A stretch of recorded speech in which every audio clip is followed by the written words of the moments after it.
यही सुननी है या अव्यक्तवाणी? बाबा जो सुनाना है, जो सुनेंगे सो सुनेंगे।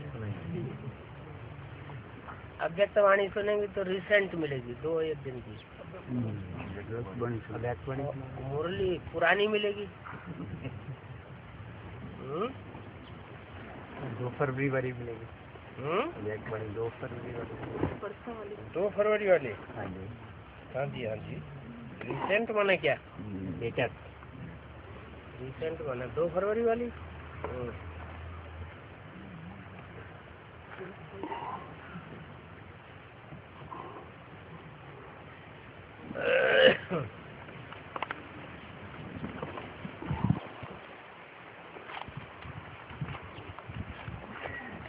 अव्यक्त बाप दादा की वाणी है 2 फरवरी 2007।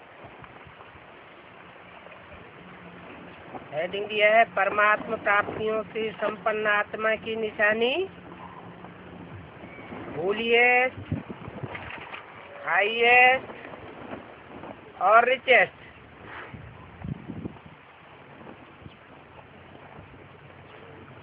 आज विश्व परिवर्तक बाप दादा अपने साथी बच्चों से मिलने आए हैं।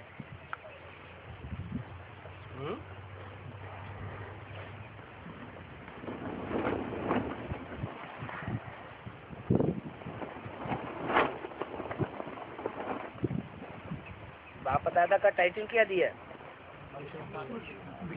विश्व परिवर्तक बाप दादा। विश्व परिवर्तन करने से पहले ही चले जाते हैं या विश्व परिवर्तन करके जाते हैं? करके जाते हैं। और किससे मिलने आए हैं? सिर्फ साथी बच्चों से नहीं, अपने साथी बच्चों से मिलने आए हैं।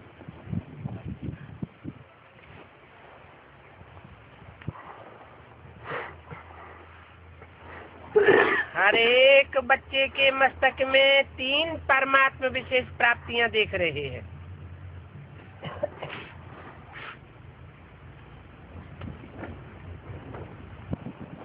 जो हेडिंग दिया,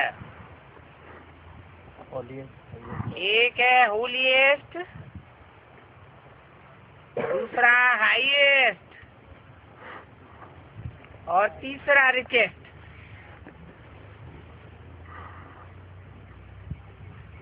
ऐसे साथी बच्चे कौन सी माला के बच्चे होंगे?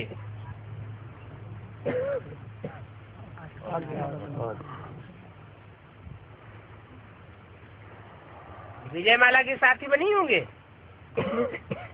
है? 3 विशेषताएं बताई, हाईएस्ट, होलीएस्ट और रिचेस्ट।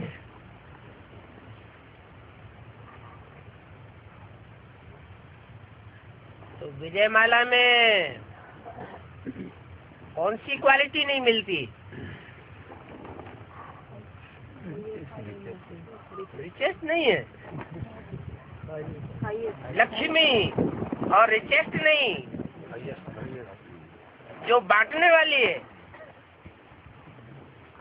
है, बिना उसके बांटे प्राप्ति होने वाली नहीं। सब मनोकामनाओं की पूर्ति नहीं करती, एक ही बात की पूर्ति करती है। जो भगवान का बड़े से बड़ा दिया हुआ धन है वो देती है, देने के निमित्त बनती है।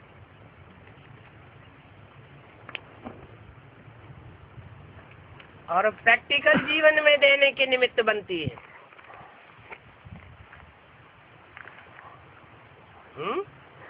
ज्ञान धन तो रुद्रमाला के मणके भी लेते हैं, लेकिन प्रैक्टिकल जीवन में लेते हैं क्या? प्रैक्टिकल जीवन बनाते हैं क्या? ज्ञान लेना एक बात, और ज्ञान लेकर के धारण करके प्रैक्टिकल जीवन बनाना अलग बात। तो बनाते हैं क्या? रुद्रमाला के मणके प्रैक्टिकल जीवन बनाते हैं क्या? नहीं बनाते।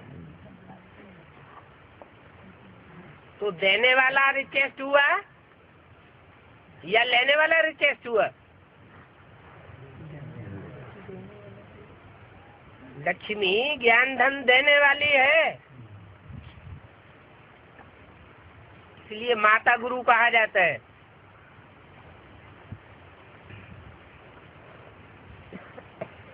माता में ऐसी कौन सी खसूसियत और पिता में ऐसी कौन सी कमी जो पिता गुरु नहीं कहा गया है? कोई प्योरिटी की पावर, जो माताओं में प्योरिटी की पावर है, धारणा शक्ति, इसलिए माता गुरु है मुख्य। तो रिचेस्ट जहाँ तक बात आती है, विजयमाला की हेड तो बहुत रिचेस्ट है। ये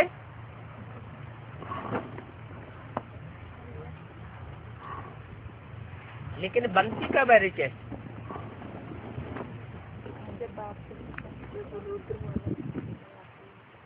रिचेस्ट कब बनती है? नहीं ऐड होती है, उल्टा ही बात कह दी।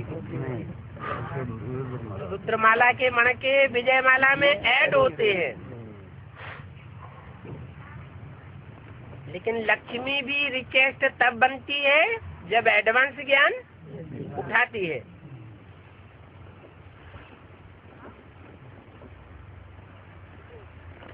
होलीएस्ट भी है। चलो रिचेस्ट भी है, लेकिन हाईएस्ट पोजीशन नहीं है, क्योंकि हाईएस्ट पोजीशन विष्णु की है, जो मीडियम तबक्के में दिखाया है, या हाईएस्ट पोजीशन शिव शंकर भोलेनाथ की है, जिसका नाम हाईएस्ट शिव के साथ जोड़ा जाता है। उनकी माला है रुद्रमाला। रुद्र है बड़े से बड़ा।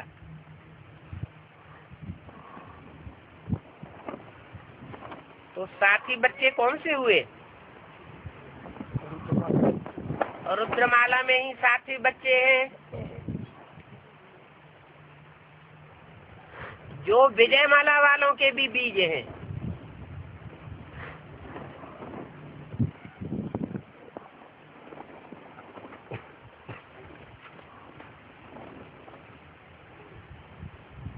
ज्ञान का फाउंडेशन ही है होली, अर्थात पवित्र बनना।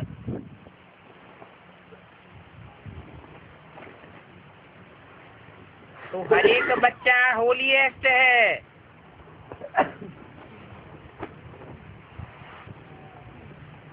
किन बच्चों की बात की? हर एक बच्चा होलीएस्ट एक होगा या हर एक होगा? है?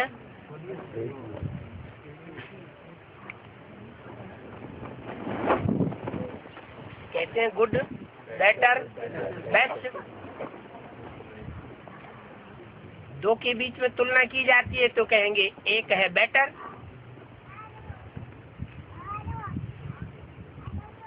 जब कहेंगे बेस्ट तो एक ही होगा या अनेक होंगे? तो हर एक बच्चा होलीएस्ट कैसे?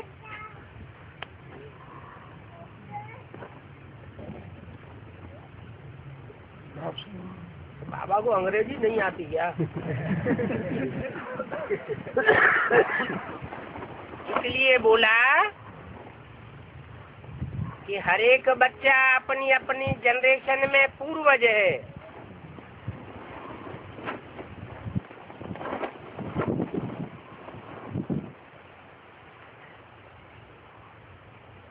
अष्टदेवों में से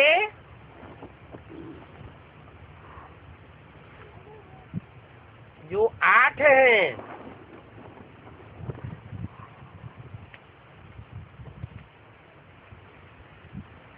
वो अंत में जाकर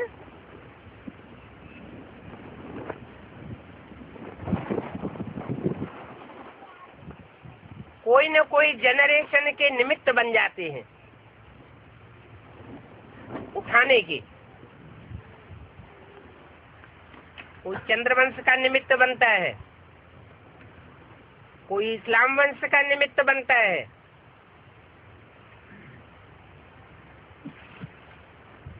कोई क्रिश्चियन वंश का निमित्त बनता है, कोई बौद्ध धर्म का निमित्त बनता है।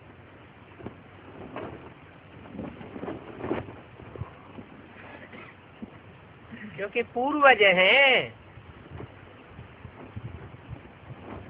पहले पहले जन्म लिया है, तो उनकी जिम्मेवारी हो जाती है।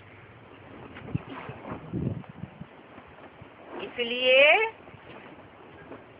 जिस जनरेशन को उठाने के निमित्त बनते हैं, खास अंतिम जन्म में जाकर के उन्हें वहां ट्रांसफर होना पड़ता है।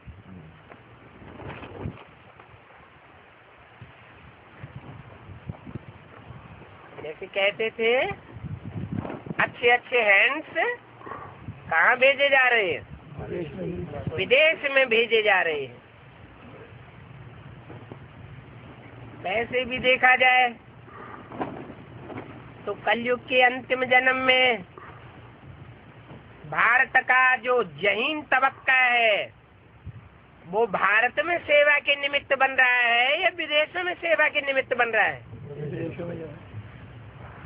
विदेशों में जा रहा है।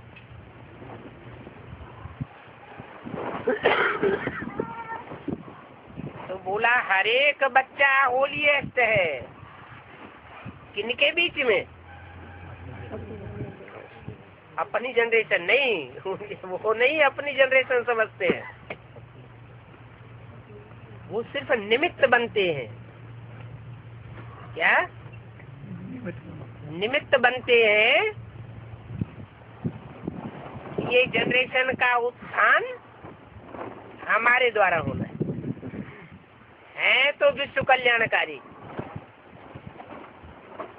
क्योंकि 84 जन्मों में ज्यादा साथ किसका दिया है?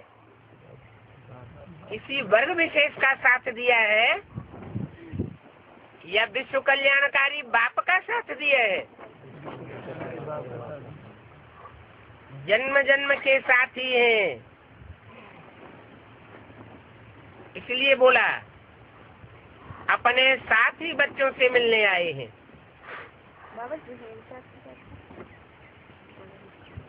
बुद्धिमान।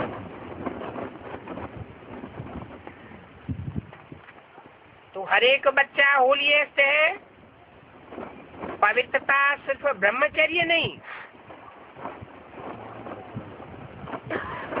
लेकिन मन, वाणी, कर्म, संबंध, संपर्क में भी पवित्रता हो। मन में कोई भी दुष्ट संकल्प, नेगेटिव संकल्प किसी के लिए ना आवे। वाचा में कोई के प्रति दुर्वासा वाली वाणी न निकले।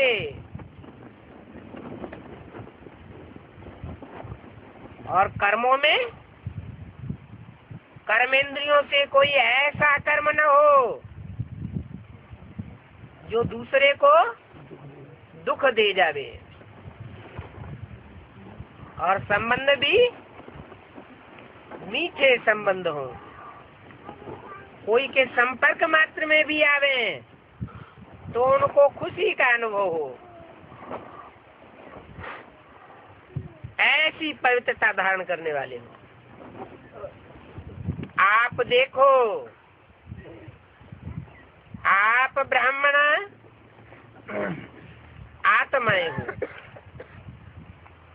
और साधारण ब्राह्मण आत्माएं नहीं हो, परमात्मा ब्राह्मण आत्माएं हो। आदि मध्य अंत तीनों ही कालों में होली से रहती हो। क्या आदि मध्य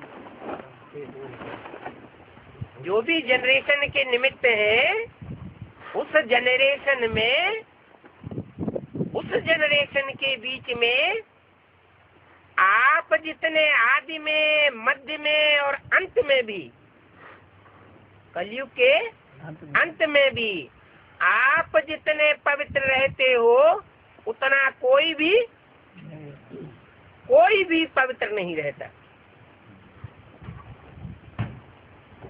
तीनों ही काल में होलीएस्ट रहते हो। पहले आत्मा जब परम धाम में रहती हो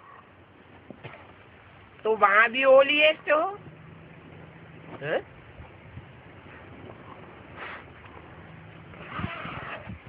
परम धाम में ऊंच नीच होता है क्या? होता है। साकार दुनिया में ऊंच नीचे होता है या परम धाम में होता है? साकार दुनिया की बात परम धाम की स्टेज में दिखाई गई है। जो ऊंची स्टेज दिखाई गई है वो जरूर इस साकारी सृष्टि में परमधामी स्टेज बनती है।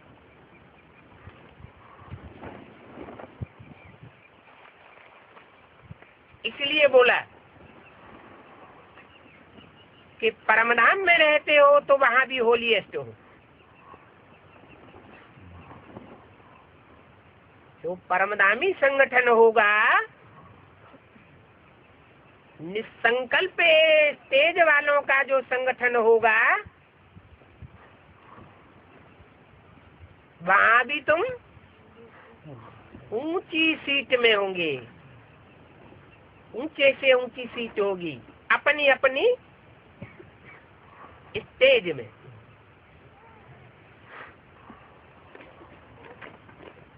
फिर जब आदि में आते हो, कहाँ आते हो आदि में?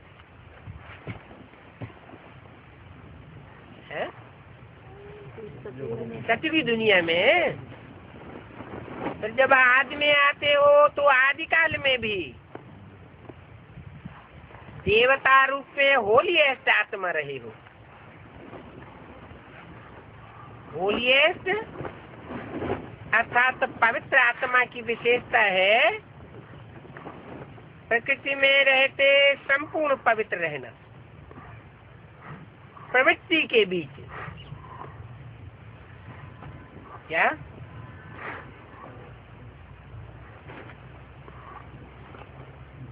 निवृत्ति मार्ग में नहीं, प्रवृत्ति मार्ग के बीच में रहते हुए भी संपूर्ण पवित्र रहना। संपूर्ण पवित्र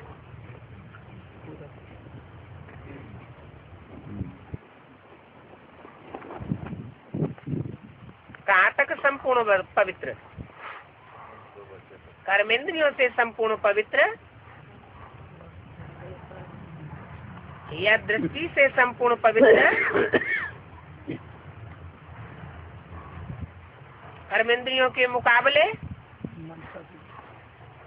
दृष्टि सूक्ष्म है और दृष्टि के मुकाबले वृत्ति सूक्ष्म है। तो कहाँ तक पवित्र रहते हो प्रवृत्ति में रहते?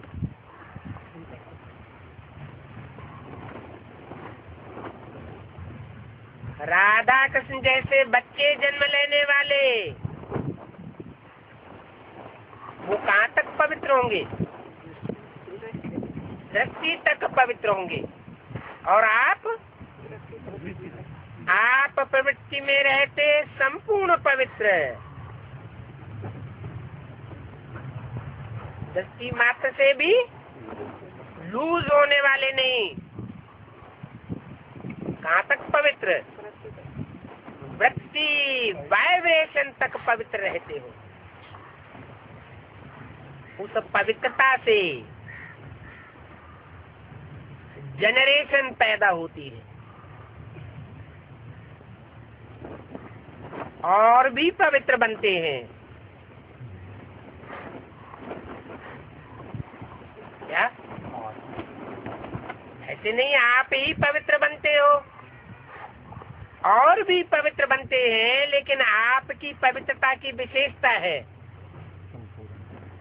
स्वप्न मात्र भी अपवित्रता मन बुद्धि में भी टच नहीं कर सकती।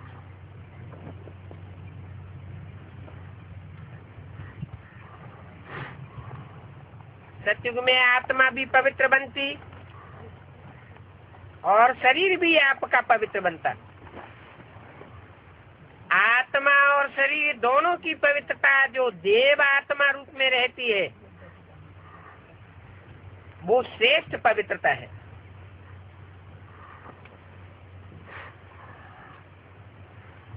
लेकिन आप जैसे होलीएस्ट बनते हो इतना ही हाईएस्ट भी बनते हो।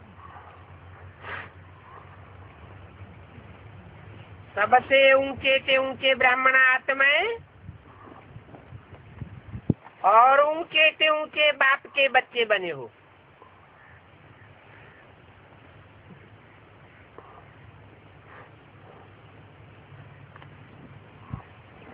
आज में परमधाम में भी हाईएस्ट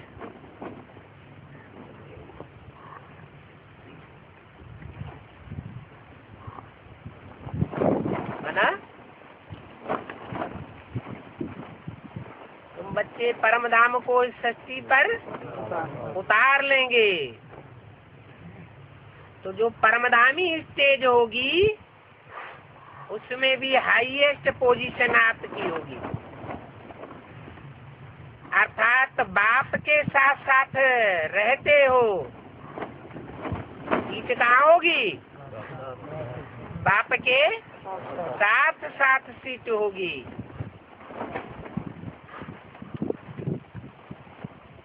मध्य में भी पूज्य आत्माएं बनते हो।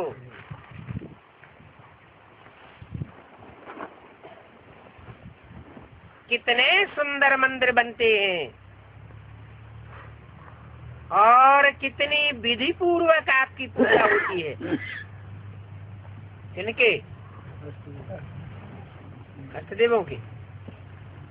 यहाँ उत्तर भारत में है अष्टदेवों के मंदिर है? नहीं है? चलो मंदिर नहीं है, कोई अनुष्ठान होता है तो पूजा होती है या नहीं होती है? कैसे? नवग्रह का जो पूजन होता है उनमें एक ग्रह है वैल्यूलेस और बाकी 8 है वैल्यूअल। तो विधि पूर्वक आपकी पूजा होती है। उत्तर भारत में मंदिर नहीं है। क्या? अष्टदेवों के यादगार मंदिर नहीं है, फिर भी पूजा होती है। दक्षिण भारत में मंदिर क्यों है?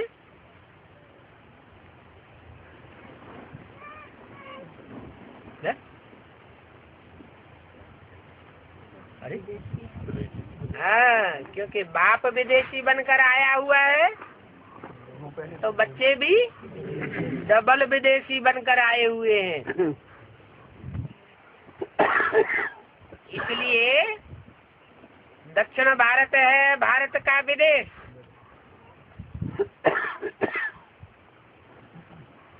तो यादगार रूप में आज भी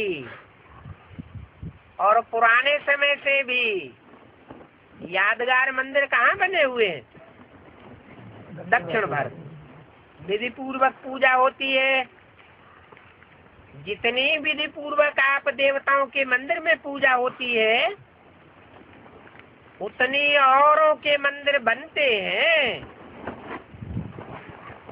लेकिन विधि पूर्वक पूजा आपके देवता रूप की होती है।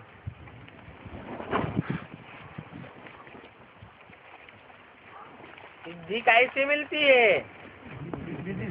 विधि से सिद्धि मिलती है। तो विधि पूर्वक पूजा किनकी होती है? कोई कारण होगा। विधि से सिद्धि प्राप्त की है। विधि पूर्वक चलने से विधि विधान होता है ना। एक होता है विधि विधान पूर्वक चलने वाले, और एक होता है कहीं कहीं मनमानी चाल चलने वाले। तो विधि पूर्वक आपके देवता रूप की पूजा होती है।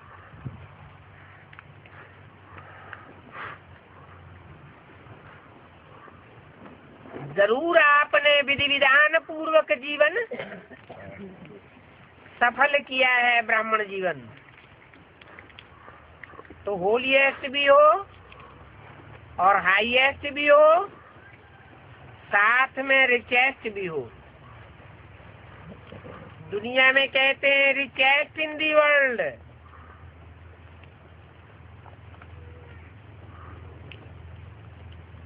कौन? ओम मंडली is richest in the world. वो तो तीन के लिए कहते हैं। आ ब्रह्मा, ऊ विष्णु और माँ महेश।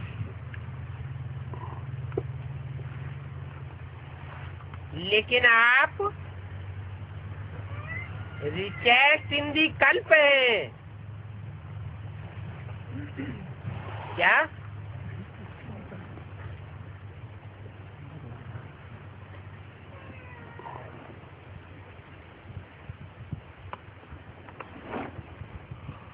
सारा कल्प रिचेस्ट हो। अपने खजाने स्मृति में आते हैं। कितने खजानों के मालिक हो? अविनाशी खजाने जो इसे एक जन्म में प्राप्त करते हो, एक जन्म में कमाई करते हो, वो कब तक चलती है? अनेक जन्म चलती है। पूरा कल्प तो नहीं चलती है, क्योंकि आखिरी जन्म में तो नीचे गिरते हैं। तो एक जन्म तो कम हुआ ना, लेकिन अनेक जन्म कमाई चलती है। और कोई का भी खजाना अनेक जन्म नहीं चलता, सिवाय किसके? अष्ट देवों को। लेकिन आपके खजाने आध्यात्मिक हैं। आध्यात्मिक आदि माने अंदर, आत्मिक माने आत्मा के अंदर के खजाने हैं। कोई को खजाने मिलते हैं शरीर में, कहीं शरीर से राजा के यहाँ जन्म लिया, या कोई बहुत पुराना धनवान है उसके घर जन्म लिया, तो दैहिक खजाने कहे जाएंगे। और आपके खजाने आध्यात्मिक खजाने हैं। शक्तियों का खजाना, ज्ञान का खजाना, गुणों का खजाना, श्रेष्ठ संकल्पों का खजाना, और वर्तमान सबसे जास्ती जो वर्तमान समय चल रहा है उसमें सबसे जास्ती वैल्यूएबल खजाना कौन सा है? ज्ञान। उससे भी जास्ती एक है जो बहुत वैल्यूएबल खजाना है, परमात्म प्राप्ति। समय को सफल करने का खजाना, समय का खजाना। आज की दुनिया में कोई से भी कहो आओ ये माल खरीदो, ईश्वरीय प्राप्तियां ले लो, लेंगे तो स्वर्गवासी बनेंगे, नहीं लेंगे तो वंचित हो जाएंगे, इस नरक की दुनिया में ही पड़े रहेंगे। तो क्या कहते हैं? हमारे पास समय नहीं है। तो ये सर्व खजाने जन्म जन्मांतर आपके चलते हैं। क्या? यानी जन्म जन्मांतर आपका समय का खजाना व्यर्थ नहीं जाता है।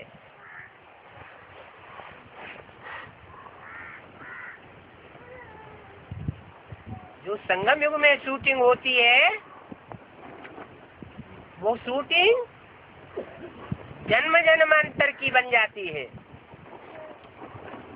यहाँ ब्राह्मणत्व के जीवन में जो समय बर्बाद नहीं करते वो जन्म जन्मांतर अपना समय बर्बाद नहीं करेंगे, आबाद करेंगे। एक जन्म के प्राप्त हुए खजाने कितना जन्म आपके साथ चलते हैं, क्योंकि सर्व खजानों के दाता परमात्मा बाप द्वारा आपको प्राप्ति होती है।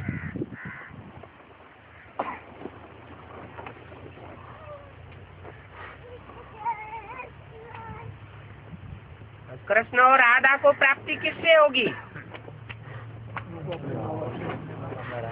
माँ बाप से प्राप्ति होगी।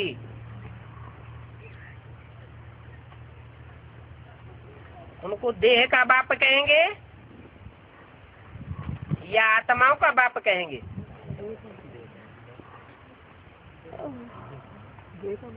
वो परमात्मा प्राप्ति नहीं करते और आप डायरेक्ट परमात्मा से प्राप्ति करते हो। परमात्मा द्वारा प्राप्ति होती है। तो ये नशा है कि हमारे खजाने कितने अविनाशी हैं। इन आध्यात्मिक खजानों को प्राप्त करने के लिए आप सहज योगी बने हो।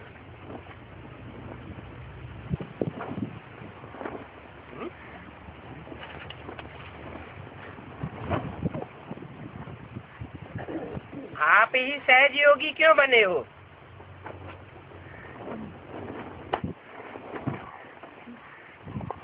और सहज योगी नहीं बनते क्या? सहज योगी का मूल कारण क्या है? कोई सहज योगी बनता है, कोई कठिन योगी बनता है।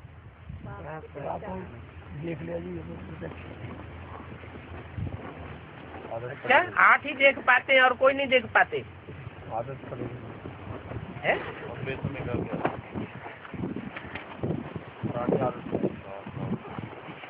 8 ही देखते हैं, बाकी नहीं देखते परमात्मा बाप को।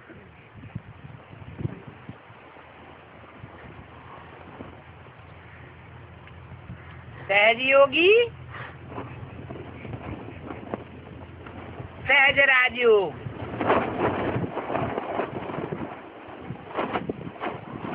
का मूल क्या है?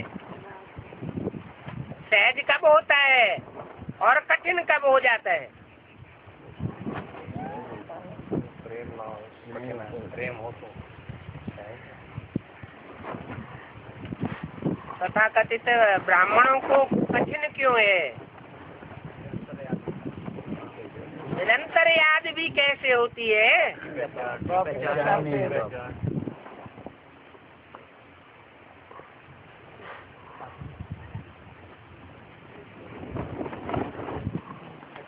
सदा साथी, पहला वाक्य क्या है? आज विश्व परिवर्तक बाप दादा अपने साथी बच्चों से मिलने आए हैं।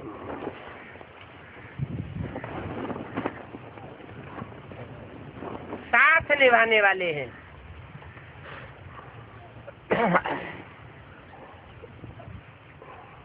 तो सहज योगी बने हो। जितना साथी उतना सहयोगी, या उल्टा भी कर दे, जो योगी तो सहयोगी, जो जितना सहयोगी वह उतना योगी। सहयोग किया ही जाता है तन से, मन से, धन से। तो कहते हैं जहाँ हमारा तन होगा वहाँ हमारा मन होगा। मन स्वतः ही सहज ही योग युक्त हो जाएगा। जहाँ हमारा धन होगा वहाँ हमारा मन होगा।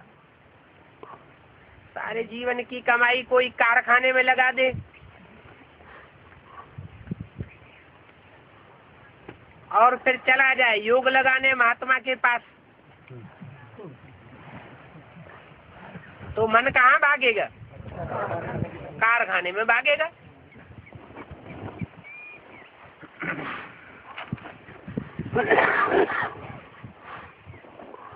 तो याद की शक्ति से खजाने जमा करते हो।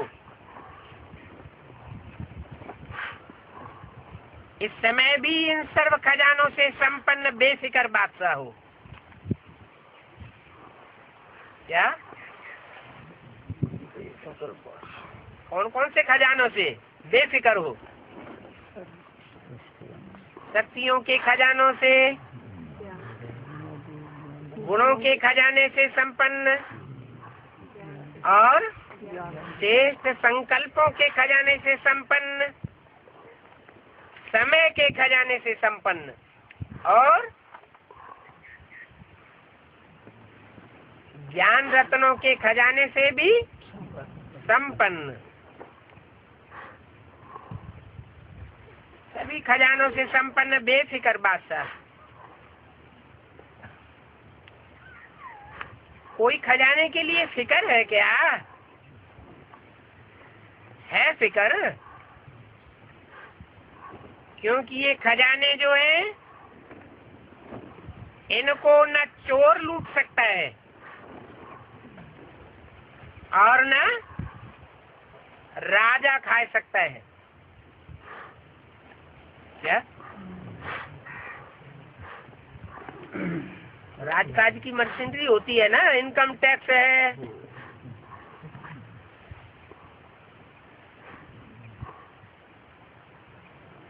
ले जाता है।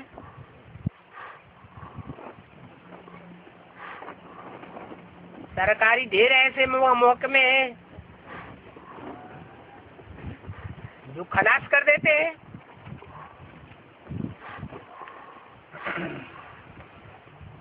लेकिन उनके लिए भी पिछली अभ्यर्थवाणी में क्या बोल दिया?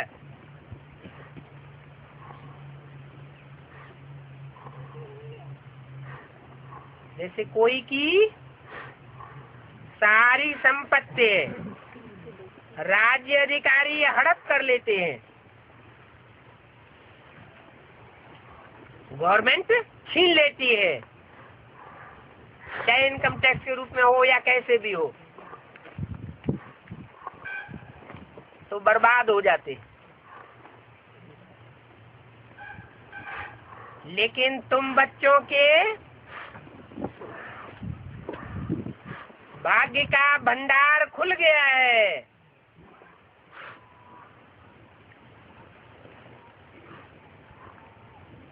और इतना भंडार खुल गया है कि कोई कमी आने वाली नहीं है।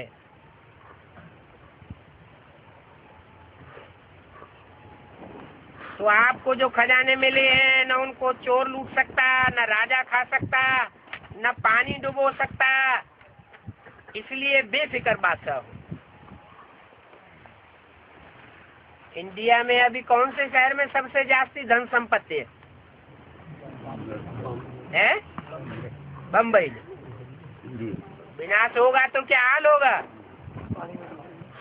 सारी बम्बई पानी में डूब जाएगी।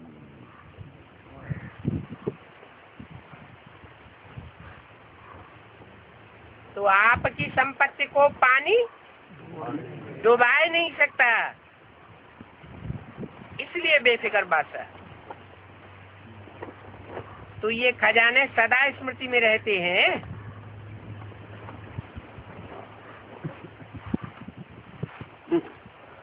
रहते हैं ना। और याद भी सहज क्यों है?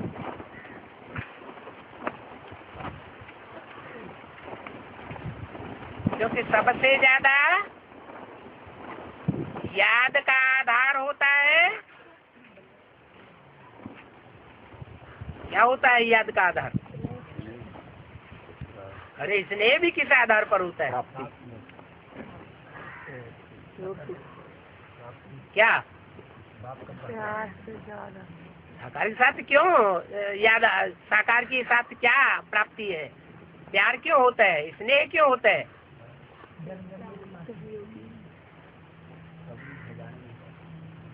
क्योंकि सबसे ज्यादा याद का आधार होता है एक संबंध। क्या? संबंध जोड़ना और संबंध को निभाना।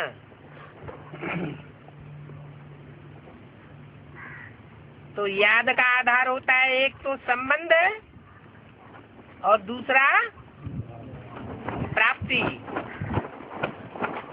प्राप्ति होती है तो याद आता है कि नहीं? लौकिक बाप से याद क्यों जुटती है?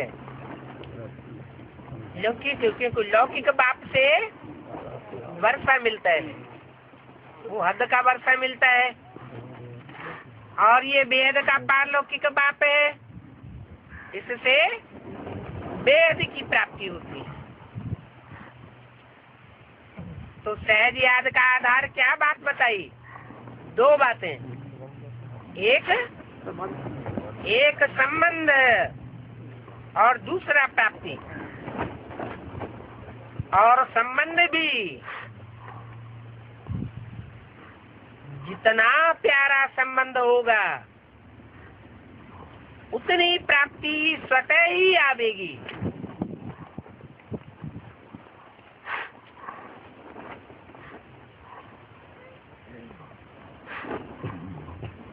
और अंत तक आवेगी। कौन सा प्यारा संबंध होता है जो अंत तक याद आती है?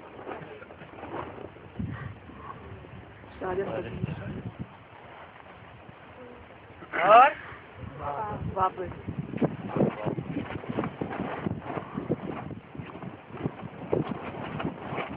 पक्का बताओ। माँ भी याद आ जाती, नानी भी याद आ जाती।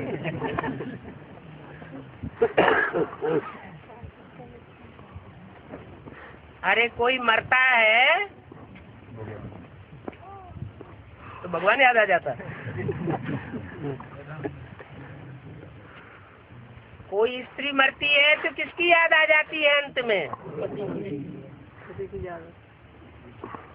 और पुरुष मरता है तो अंत में किसकी याद आ जाती है? तो प्यारे से प्यारा संबंध कौन सा हुआ? ज्यादा से ज्यादा याद का आधार कौन से संबंध का हुआ?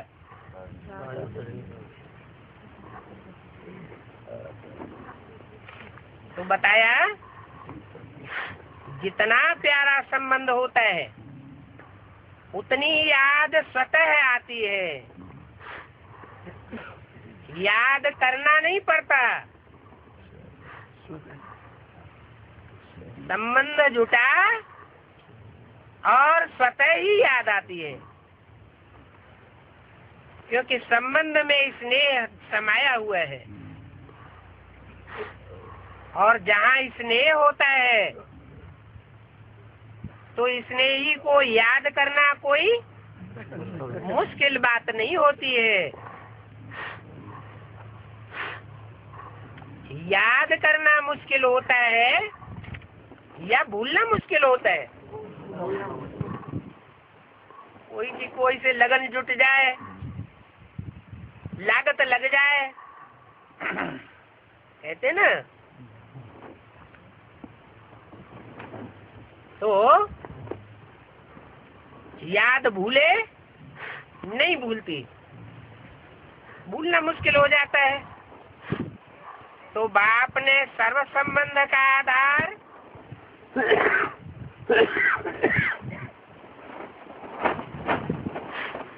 आपके सामने क्लियर कर दिया। कभी अपने को सहज योगी अनुभव करते हो?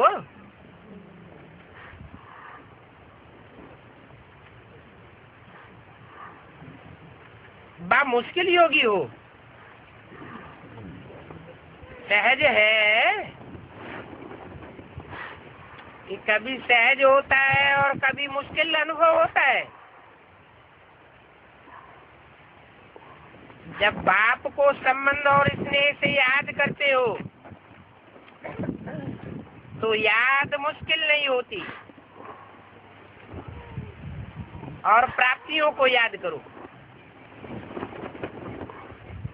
सर्व प्राप्तियों के दाता ने आपको सर्व प्राप्तियां कराई दी, तो अपने को सर्व खजानों से संपन्न अनुभव करते हो। खजानों को जमा करने की सहज विधि भी बाप दादा ने सुनाई। जो भी अविनाशी खजाने हैं उन सभी खजानों की प्राप्ति करने की विधि है बिंदी।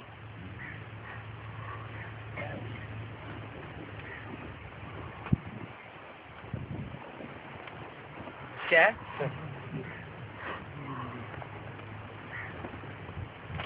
जैसे विनाशी खजानों में भी बिंदी लगाते जाओ तो बढ़ोतरी होती है कि नहीं?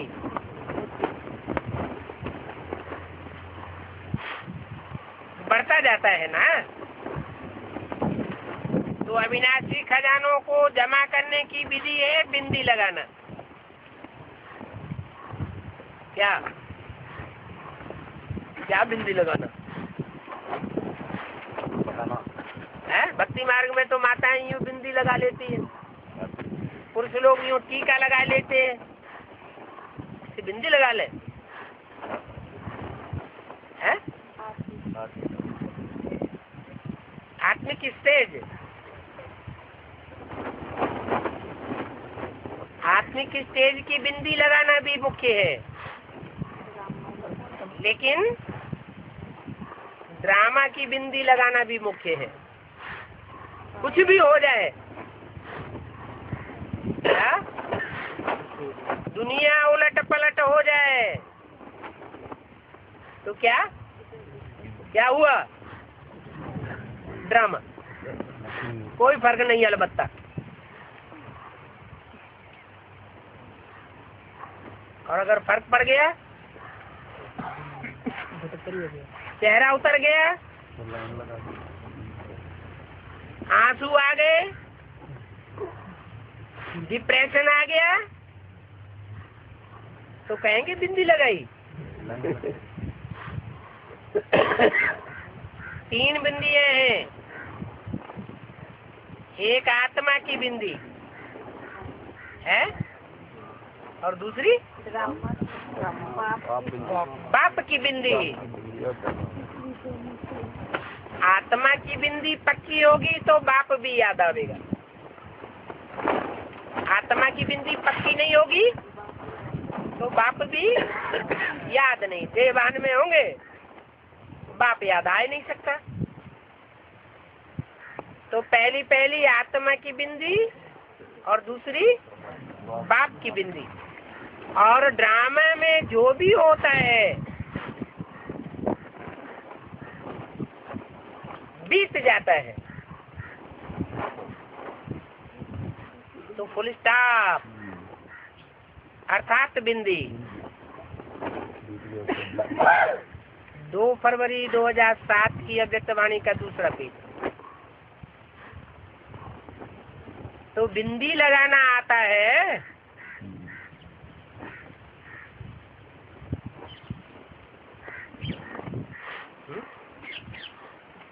पहले से सब बातें बता देते हैं क्या? बिंदी लगाना आता है। सबसे ज्यादा सहज मात्रा कौन सी है? बिंदी लगाना ना। तो आत्मा बिंदी हूँ, बाप भी बिंदी है। इस स्मृति से स्वतः ही खजाने जमा हो जाते हैं।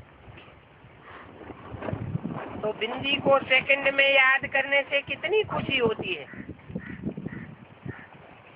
ये सर्व खजाने आपके ब्राह्मण जीवन का अधिकार हैं। क्योंकि बच्चे बनना अर्थात अधिकारी बनना, और विशेष 3 संबंध का अधिकार प्राप्त हो जाता है।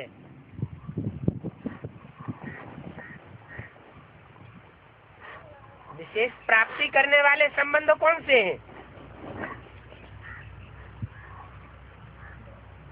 याद तो साजन सजनी के संबंध में बहुत आती है। वो तो पाप कर्मों का खाता पूर्व जन्म का होगा, वो क्या होगा? वो भस्म हो जाएगा। जाति याद आएगी तो क्या होगा? रिजल्ट क्या आएगा? योग अग्नि में पाप भस्म हो जाएंगे। लेकिन प्राप्ति क्या होती है? उसके लिए संबंध कौन से हैं? बाप, टीचर और सदगुरु। तो 3 विशेष संबंधों का 3 अधिकार प्राप्त होता है। परमात्मा को बाप भी बनाया है, शिक्षक भी बनाया है और सदगुरु भी बनाया है। इन तीनों संबंध से पालना, पढ़ाई से सोर्स ऑफ इनकम। पालना कौन से संबंध से? बाप के संबंध से। पढ़ाई से सोर्स ऑफ इनकम और सतगुरु द्वारा वरदान मिलता है। कितना सहज वरदान मिलता है, क्योंकि बच्चे का जन्म सिद्ध अधिकार है बाप के वरदान प्राप्त करने का।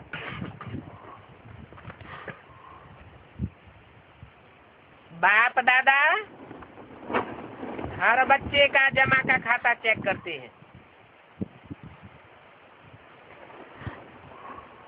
आप सभी भी अपने हर समय का जमा का खाता चेक करो।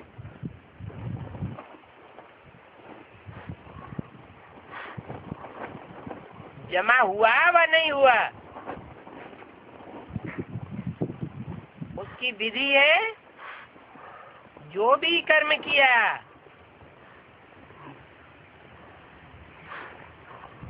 खाता जमा हुआ,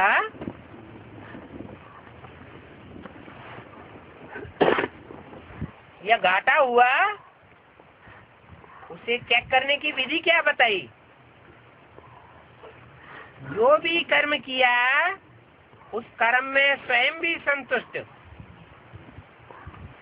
और जिसके साथ कर्म किया वो भी संतुष्ट। अगर दोनों में संतुष्टता है तो समझो कर्म का खाता जमा हुआ।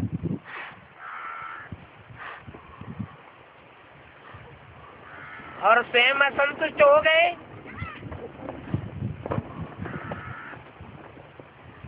तो खाता जमा नहीं हुआ, अथवा साथ ही असंतुष्ट हो गया तो भी खाता जमा नहीं हुआ।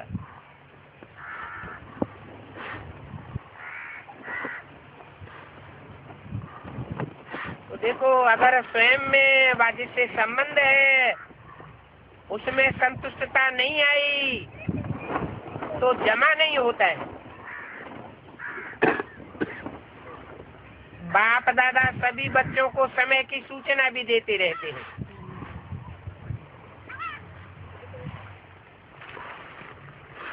ये वर्तमान संगम का समय सारे कल्प में श्रेष्ठ से श्रेष्ठ समय है,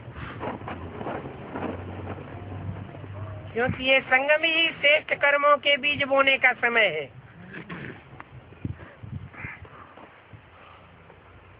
प्रत्यक्ष फल प्राप्त करने का समय है।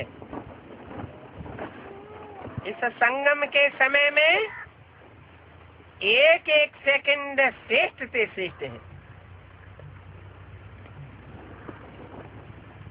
सभी एक सेकंड में अशरीरी स्थिति में स्थित हो सकते हो।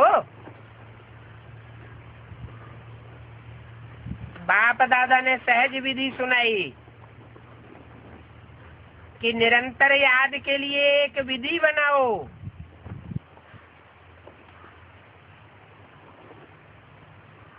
सारे दिन में 2 शब्द भी बोलते हो और अनेक बार बोलते हो। वो 2 शब्द है मैं और मेरा। तो जब मैं और मेरा शब्द बोलते हो तो बाप ने परिचय दिया है कि मैं आत्मा हूँ। तो जब भी मैं शब्द बोलते हो तो याद करो कि मैं कौन। अकेला मैं नहीं सोचो, मैं आत्मा हूँ, ये साथ में सोचो। क्योंकि आप तो जानते हो ना कि मैं श्रेष्ठ आत्मा हूँ। कैसी श्रेष्ठ आत्मा?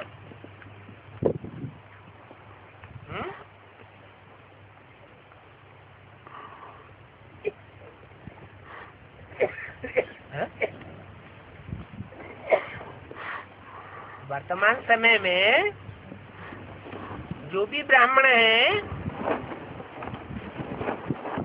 वो सब अपने को श्रेष्ठ आत्मा ही समझते हैं। लेकिन कैसी श्रेष्ठ आत्मा? गुण वाली। लक्ष्मी भी क्या सोचती है?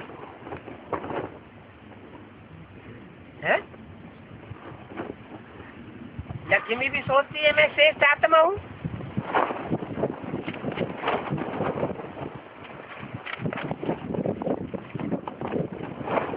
लेकिन परमात्मा पालना के अंदर वर्तमान समय है?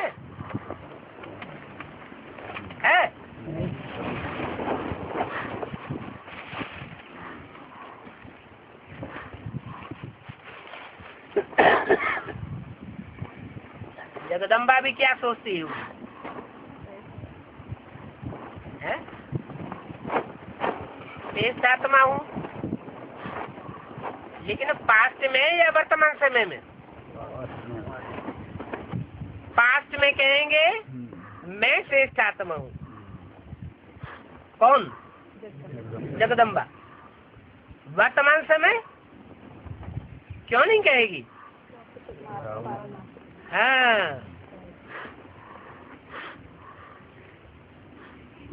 आप जानते हो कि आप श्रेष्ठ आत्मा क्यों हो?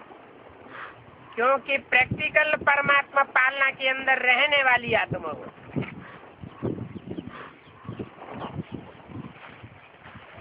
और जब मेरा शब्द बोलते हो तो मेरा बुद्धि में कौन आता है? एक बाबा, दूसरा न कोई।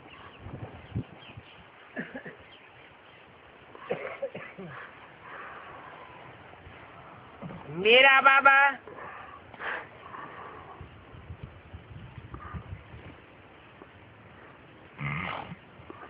अपनापन आ जाता है। कोई संगी साथी मेरा नहीं, मेरा बाबा। एक बाबा, दूसरा न कोई।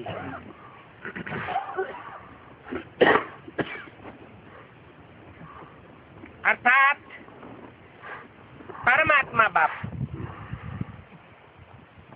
तो जब भी मैं और मेरा शब्द कहते हो उस समय ये एडिशन करो कि मैं आत्मा और मेरा बाबा। जितना जितना मेरापन लाएंगे बाप में, उतना ही आपकी याद सहज होती जाएगी, क्योंकि मेरा कभी भूलता नहीं है। सारे दिन में देखो कौन याद आता है?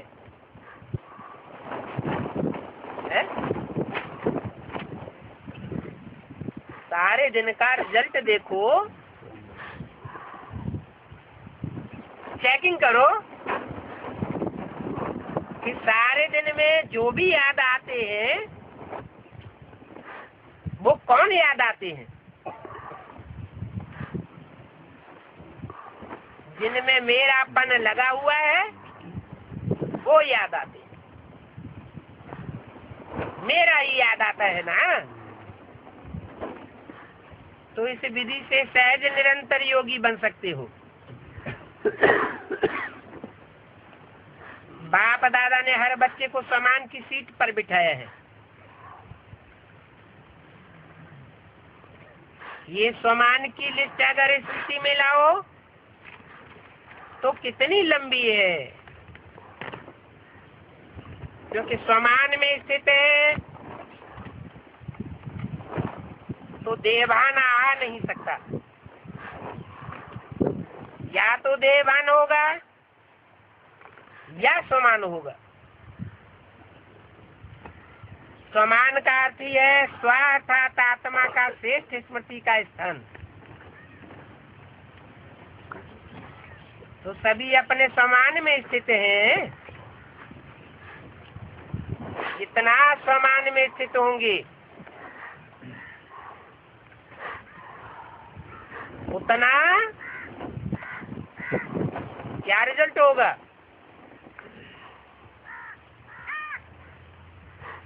जितना समान में स्थित होंगे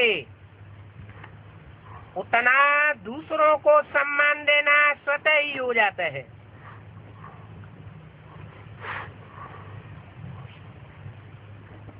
माना देवान वाला दूसरे का अपमान जरूर करेगा। जितना जितना देहंकारी होगा उतना दूसरों का अपमान करेगा, और जितना जितना आत्माभिमानी होगा उतना दूसरों का सम्मान जरूर करेगा। तो समान में स्थित रहना कितना सहज है। तो देखो कि सभी खुशनुमा रहते हैं,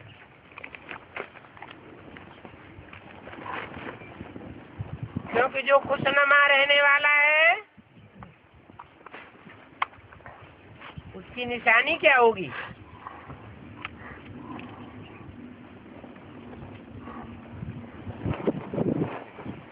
खुद खुशनुमा रहने वाला दूसरे को भी खुशनुमा बनाए देता है। बाप दादा सदा कहते हैं कि सारे दिन में खुशी कभी नहीं गमाओ। क्यों? खुशी ऐसी चीज है जो एक ही खुशी में हेल्थ, वेल्थ और हैप्पी समाई हुई है। खुशी नहीं तो जीवन नीरस हो जाता है। खुशी कोई कहा जाता है, खुशी जैसा कोई खजाना नहीं, खुशी जैसी खुराक नहीं।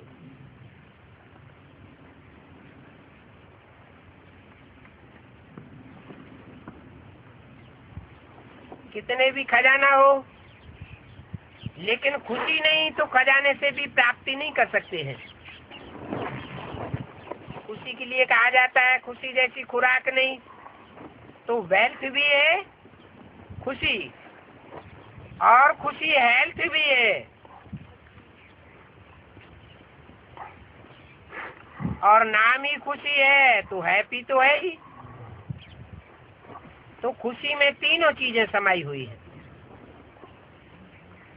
और बाप ने अविनाशी खुशी का खजाना दिया है। बाप का ये खजाना गवाना नहीं,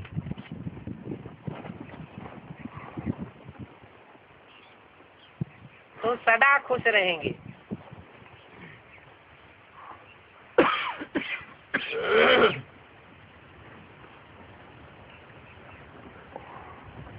ओम शांति।